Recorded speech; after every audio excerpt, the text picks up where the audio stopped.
Vamos abrir as Bíblias em João 21. João capítulo 21, página 1174.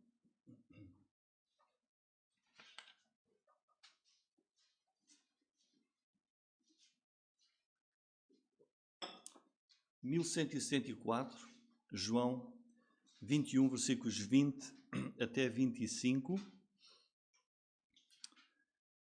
Então, diz assim a palavra de Deus: E Pedro, voltando-se, viu que o seguia aquele discípulo a quem Jesus amava e que na ceia se recostara também sobre o seu peito e que dissera: Senhor, quem é que te há de trair? Vendo Pedro a este, disse a Jesus: Senhor, e deste que será? Disse Jesus: Se eu quero que ele fique até que eu venha, que te importa a ti? Segue-me tu. Divulgou-se, pois, entre os irmãos este dito, que aquele discípulo não havia de morrer.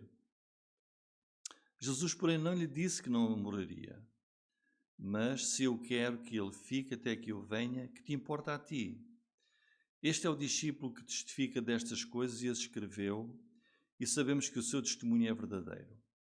Há, porém, ainda muitas outras coisas que Jesus fez, e se cada uma das quais fosse escrita, cuido que nem ainda o mundo todo poderia conter os livros que se escrevessem. Amém. Irmãos, então, hoje concluímos o estudo que temos feito capítulo a capítulo e versículo a versículo do Evangelho de João, um Evangelho que nos apresenta Jesus como aquele que encarnou e veio revelar a vida, a luz, a graça e a verdade de Deus. Ou seja, concluímos hoje o estudo deste maravilhoso Evangelho de João, escrito pelo apóstolo João. E porquê é que João escreveu este Evangelho? Já vimos isso muitas vezes.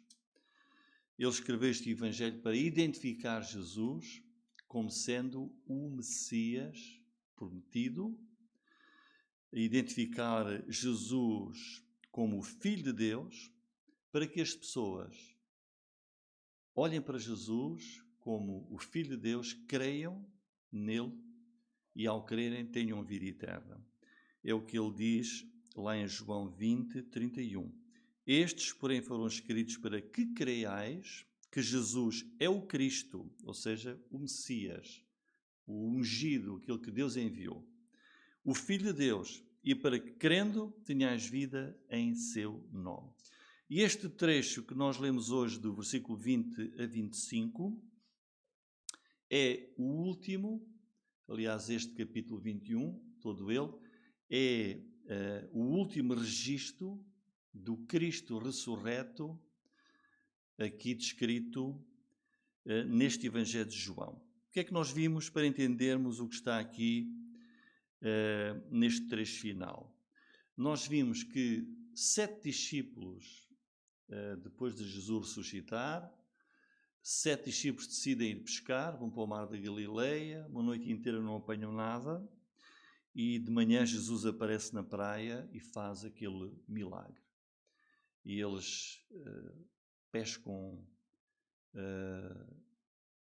centena e meia de peixe e depois vêm para a praia e Jesus toma ali o de jejum com eles naquela manhã.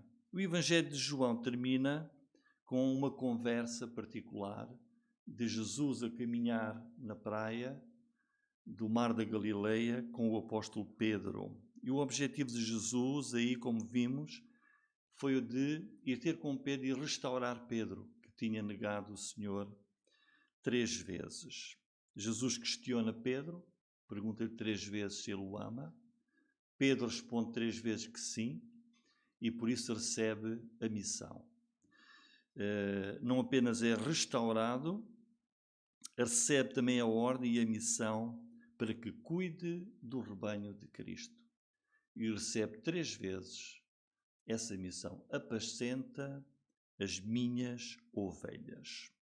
Mas ele recebe mais do que a restauração. Pedro também recebe ali 2 coisas. Primeira, a revelação da sua morte.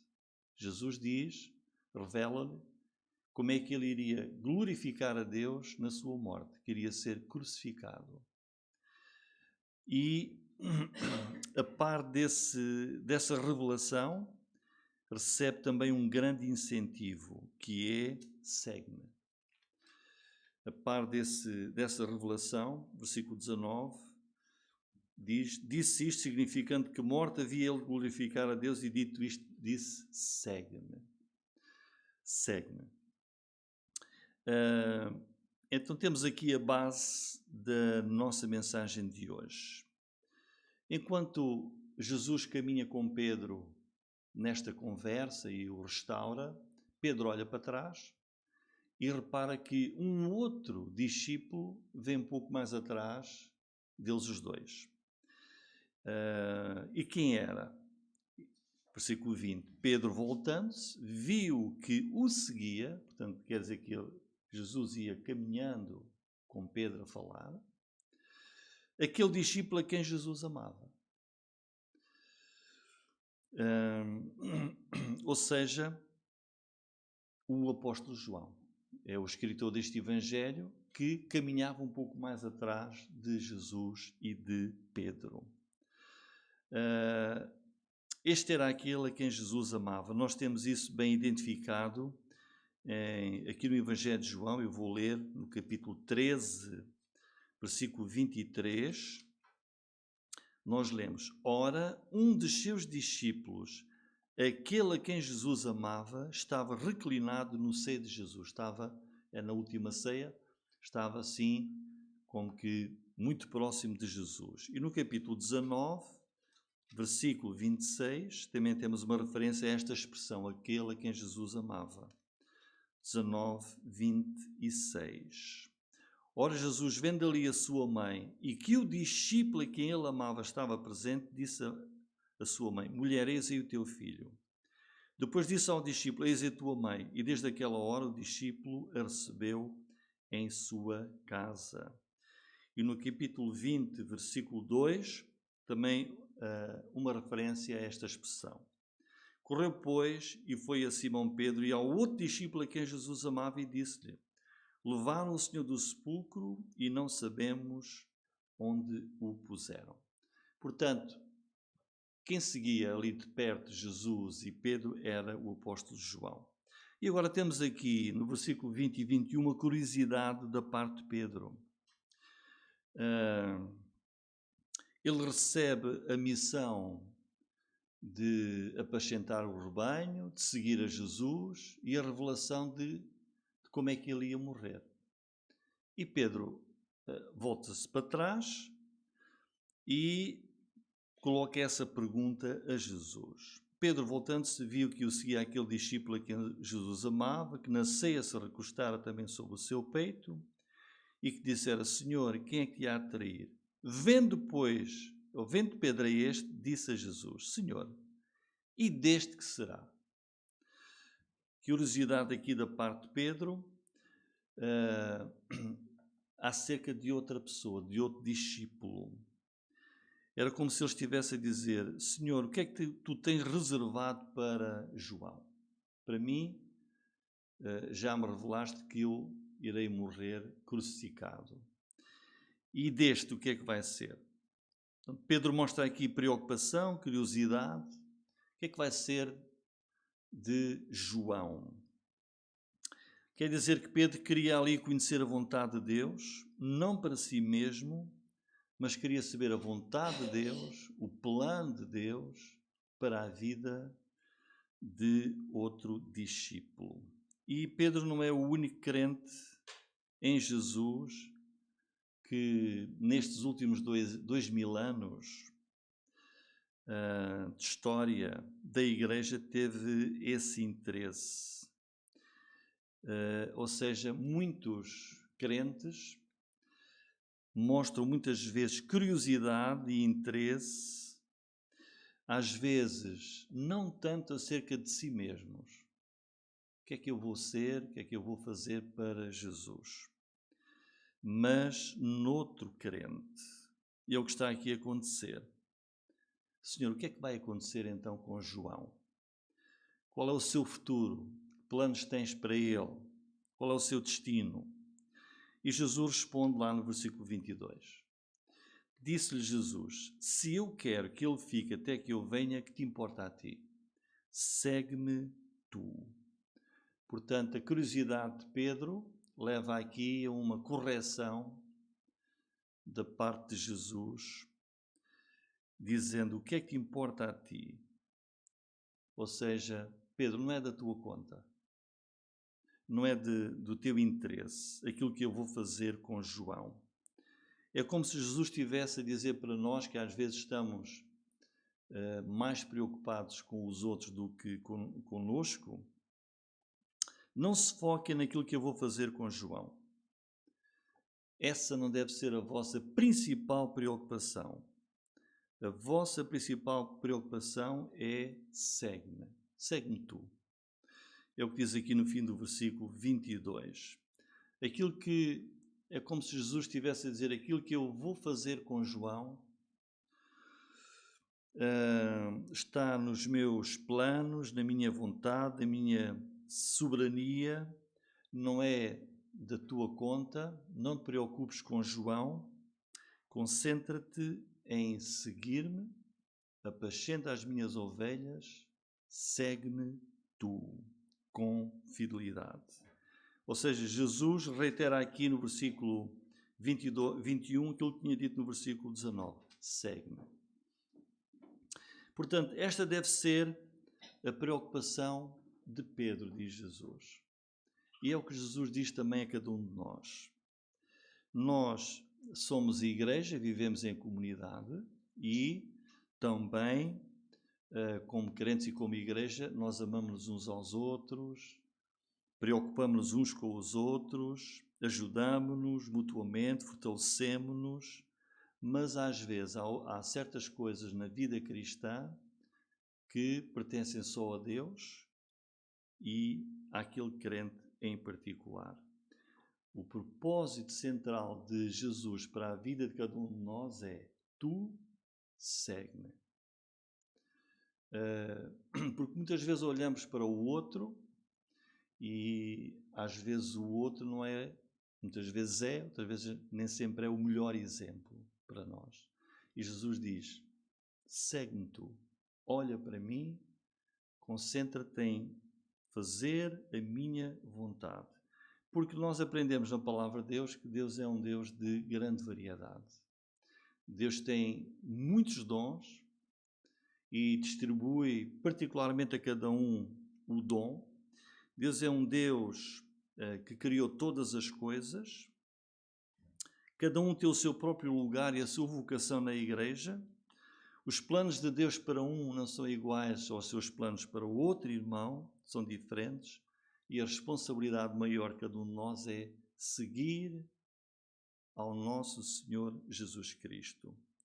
E de facto é verdade que, pegando nestas duas pessoas, aqui no final do Evangelho, Pedro e João, eles de facto seguiram vidas diferentes a partir daqui. Vidas diferentes. Ministérios diferentes nas décadas que se seguiram. Ministérios diferentes. Nós vamos ver, por exemplo, o apóstolo João tornou-se no último apóstolo vivo. Ou seja, o registro que existe, ele foi o último a partir deste mundo. O apóstolo João. Ele foi a última testemunha ocular das coisas de Jesus. Já idoso, ele ministrou na igreja em Éfeso e nas igrejas daquela região ali da Ásia, de Éfeso, e escreveu 4 livros. Escreveu o Evangelho de João, 1ª, 2ª e 3ª carta de João, e escreveu o livro do Apocalipse.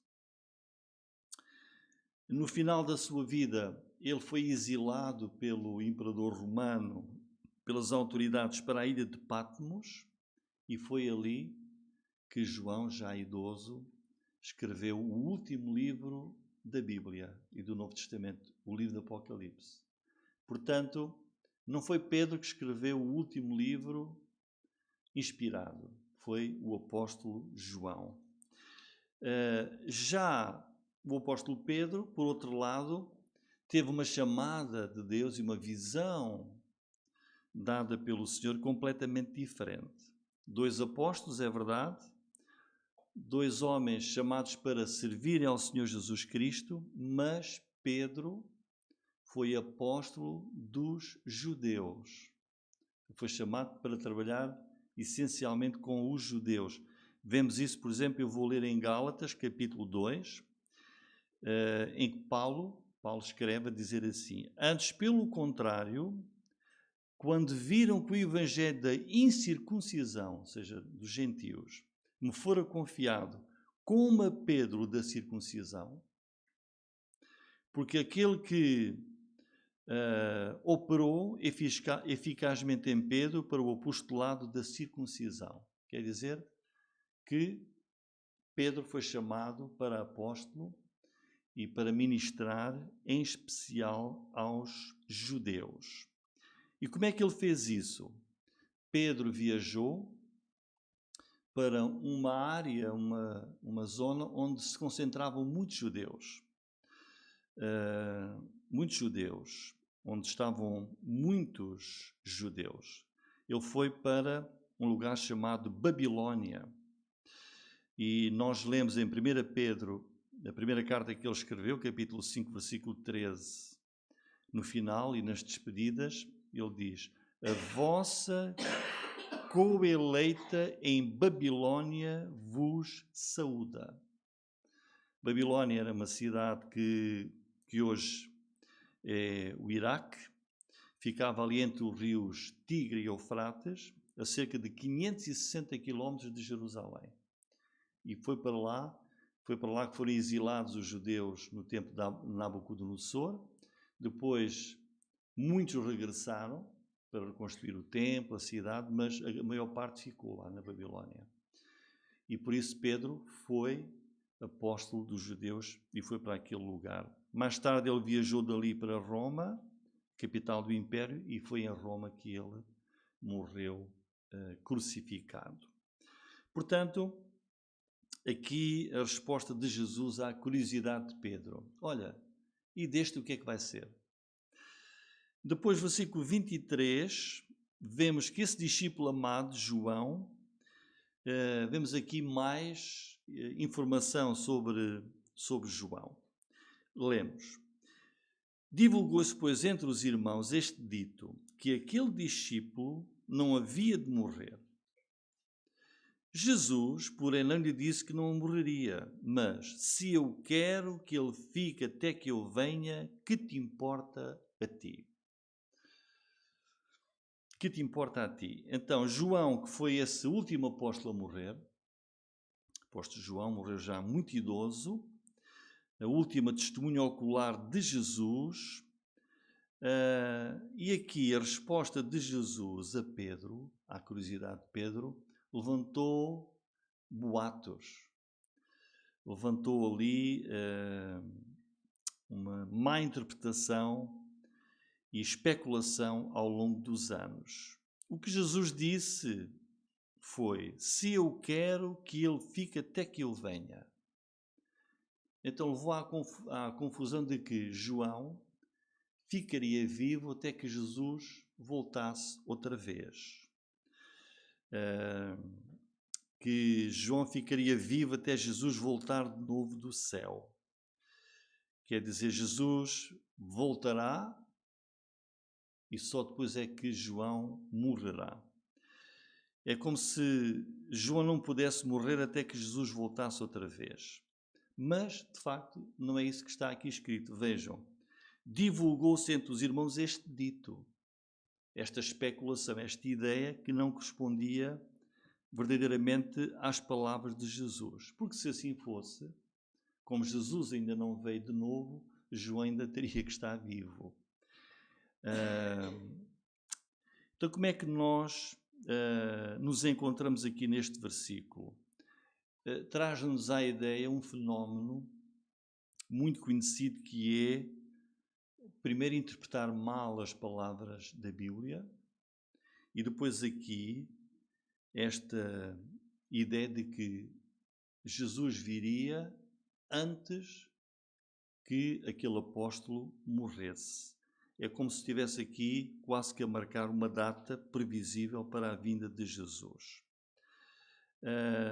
E já vem muito de trás na história essa tentativa de interpretar mal a palavra de Deus e marcar datas para a vinda de Jesus.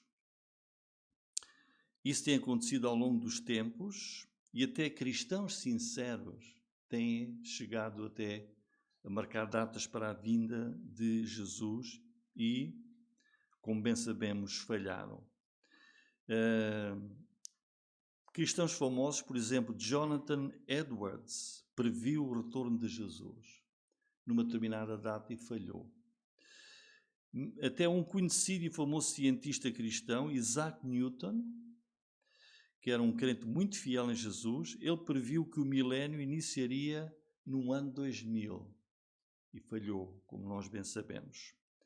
E depois também têm surgido especulações acerca de quem será o anticristo.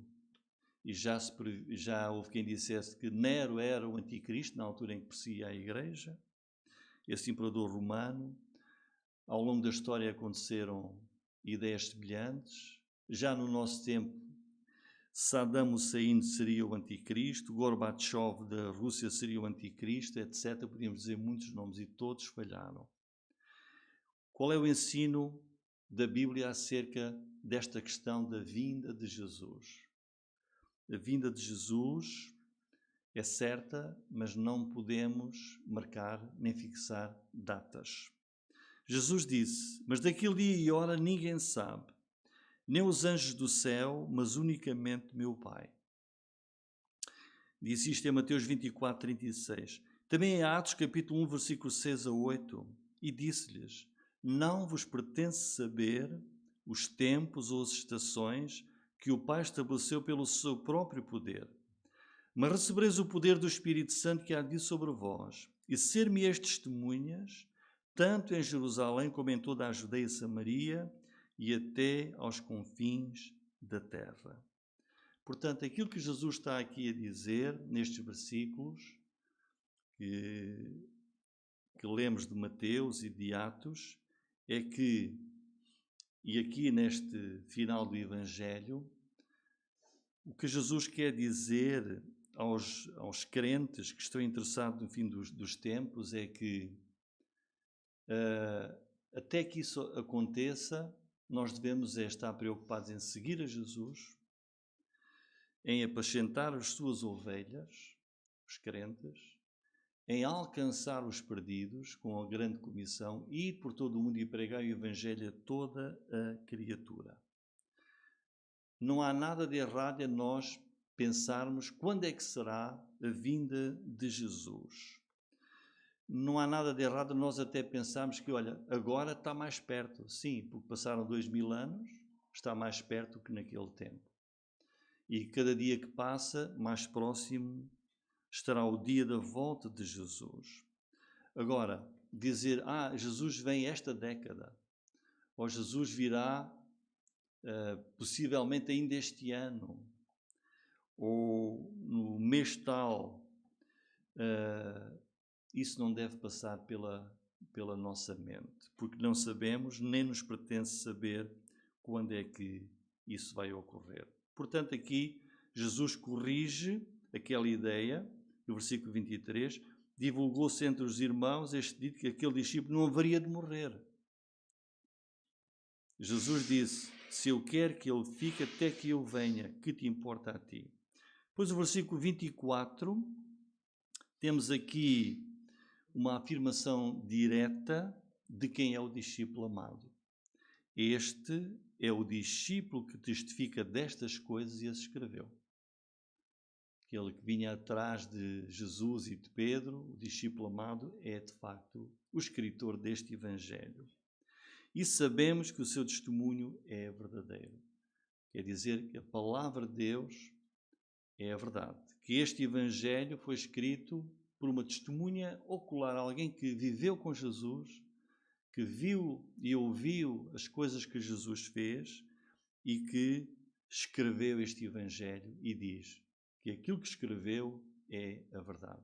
Ao lermos todo o Evangelho de João, nós podemos confiar que foi uma testemunha verdadeira, uma testemunha presencial e que tudo aquilo que está aqui escrito não tem qualquer erro, é a verdade. E o versículo 25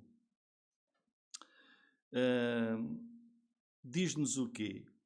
Há, porém, ainda muitas outras coisas que Jesus fez, e se cada uma das quais fosse escrita, cuido que nem ainda o mundo todo poderia conter os livros que se escrevessem. Ou seja, aquilo que Jesus fez, aquilo que Jesus disse, foi de uma quantidade tão grande que não há possibilidades de escrever todas as coisas que ocorreram na vida de Jesus, enquanto Deus em carne. Quer dizer que João não disse tudo. O Evangelho é grande, tem aqui dividido em capítulos, 21 capítulos, mas vejam, João está a dizer, eu não escrevi tudo o que Jesus disse. Todas as coisas maravilhosas que ele ensinou. Eu não escrevi todas as coisas fantásticas que ele fez. Não escrevi tudo. Mas aquilo que nós temos aqui, neste Evangelho, é suficiente. Basta para quê? Para olharmos para esta pessoa de quem João fala e dizer, esse é o Messias, esse é o Filho de Deus, esse é o Salvador do mundo. Essa pessoa é o maravilhoso Redentor. E aquilo que João deixou escrito é suficiente para crermos. E ao crermos em Jesus, termos a vida eterna. Em conclusão, agradecemos ao Senhor este maravilhoso Evangelho. É de facto um Evangelho fantástico, cujo estudo concluímos hoje. Que nós possamos dizer como Pedro, no final deste Evangelho, possamos dizer como Pedro, Senhor, sabes que eu te amo. Que nós possamos também obedecer a este mandamento final de Jesus no seu Evangelho. Te importa o que é que eu vou fazer com o outro? Segue-me tu, segue-me, cumpre o teu ministério. Que nós possamos também cumprir esta ordem que Jesus deixou a Pedro. Apascenta as minhas ovelhas, alimenta o rebanho do Senhor com a palavra de Deus. Cuida dos meus cordeiros, que nós possamos estar dispostos a seguir assim a Jesus e, se for essa a vontade de Deus que nós não sabemos, possamos glorificar a Deus, quem sabe, só Ele sabe, mesmo com coisas menos agradáveis na nossa vida, como foi o caso de Pedro, que o Senhor disse que ele iria morrer crucificado. E João morreu velhinho, idoso, pensa-se, o único apóstolo que não foi martirizado e que, mesmo no final da sua vida, o que é que ele teve?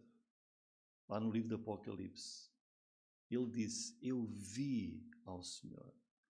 Há ali uma visão de Jesus, no capítulo 1 do Apocalipse, em que ele vê a glória de Jesus. E eu vou ler esses capítulos finais. Portanto, isto para mostrar que o plano de Deus para cada um de nós é diferente. Pedro iria glorificar a Deus com a sua morte daquela maneira, mas vejam, o apóstolo João recebeu de Jesus algo único. Diz assim, no Apocalipse 1, versículo 9, eu, João, que também sou o vosso irmão e companheiro na aflição e no reino e paciência de Jesus Cristo, estava na ilha chamada de Patmos, por causa da palavra de Deus e pelo testemunho de Jesus Cristo. Eu fui arrebatado no Espírito no dia do Senhor e ouvi detrás de mim uma grande voz como de trombeta que dizia: Eu sou o Alfa e o Ômega, o primeiro e o derradeiro, e o que vês, escreve num livro. E envia às 7 igrejas que estão na Ásia, Éfeso, Esmirna, Pérgamo, Tiatira e a Sardes, Filadélfia e Laodiceia. E virei-me para ver a voz que falava comigo, e virando-me, vi 7 castiçais de ouro. E olha, no meio dos 7 castiçais, um semelhante ao Filho do Homem, vestido até aos pés de uma roupa comprida, cingido pelos peitos com um cinto de ouro. A sua cabeça e cabelos eram brancos como lã branca, como a neve, e os seus olhos como chama de fogo. Os seus pés semelhantes a latão reluzente, como se tivessem sido refinados numa fornalha, e a sua voz como a voz de muitas águas. Ele tinha na sua destra 7 estrelas, da sua boca saía uma espada aguda de 2 fios, o seu rosto era como o sol, quando na sua força resplandece. E eu, quando o vi, caí a seus pés como morto. Ele, vejam, pôs a sua mão, a sua destra, dizendo: Não temas. Eu sou o primeiro e o último, o que vive e fui morto, mas eis aqui estou vivo para todo o sempre. Amém. Tenho as chaves da morte e do inferno. Escreve as coisas que tens visto, e as que são, e as que depois destas hão de acontecer. João teve esta bênção. Irmãos, portanto, concluindo o Evangelho de João, possamos cumprir estes mandamentos de Jesus. Segue-me tu, com fidelidade, olhando sempre para Jesus. Amém.